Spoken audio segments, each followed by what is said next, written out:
This is a Polaris Predator 90.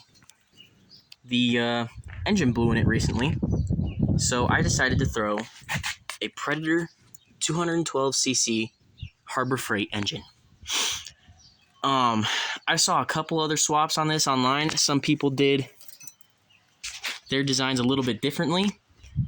Some of them ran their own custom CVTs or the Go Power Sports CVTs. I really didn't want to do that. I kind of wanted to keep the stock rear end for it so that I wouldn't have to fab up any jack shafts or anything like that. Honestly, in my personal opinion, I just found it to be easier to do. It's not complete right now. It runs, it drives. However, when we get over to this side,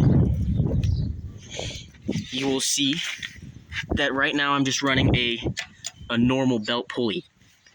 That will change. That's going to be a 30 series driver pulley in the future. But it is hooked up to the rear end on the quad. What I did is I just cut the engine part off from the rear end of the trans just before this oil gallery right here. I thought I was gonna have a little bit of clearance issues. You can see right there it kind of touches the tin for the directed cooling. But there's no real vibrations or anything. Nothing kind of, colliding. Nothing that you should really be worried about. I fabbed up a custom mount down here for the engine to sit on.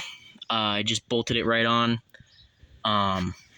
Right now, the back end, the trans, is sitting on a block of wood solely because I have not made a mount for it to actually, be supported.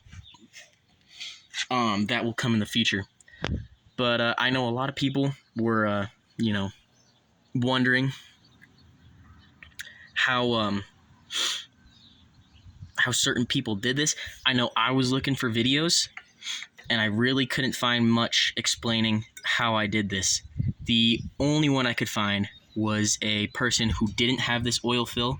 It was all just its own contained thing, and he could cut right up to this pulley, and that gave him the clearance he needed.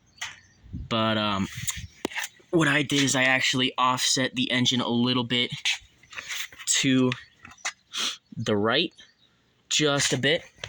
And that actually worked out great because that gives me clearance for the airbox, pull start, throttle, all that. It works out great. It aligns great. No balance issues, no nothing. No vibrations. Honestly, it rides like a really good quad. I also lined it up so that this pulley would be in the middle so that when I do switch it over to a CVT driver pulley, it'll all be aligned. The only problem I will have is finding a belt, and that's not really a real issue. All it takes is a little bit of, playing around with different belt sizes and all that. This belt right now is just a lawnmower belt, just for testing purposes, but sooner or later in the future, it will be an actual CVT belt, like I said, with the CVT front pulley.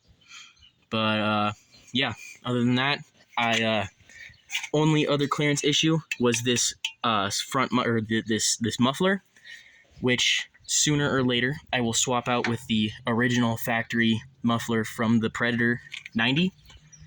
All I had to do was just bang in the top end a little bit, just so that it could fit under this bar up here. I used the stock gas tank. Everything else is stock. When I get the time, I will wire up this kill switch to the stock one up here. That shouldn't be hard to do. And other than that, it's a really solid little quad. I know these little two-stroke 90cc's like to go out, or the CDI systems like to go out, and they're just a pain in the ass to replace. So a real, cost-effective way of doing it is just, how I've done it so far. So far, it's costed me a total of $291.10. The estimated cost for a CVT driver pulley and a custom CVT belt is going to be around $50 to $60. So in total, I will have spent $350-ish. for a swap onto a quad, that's not a bad option.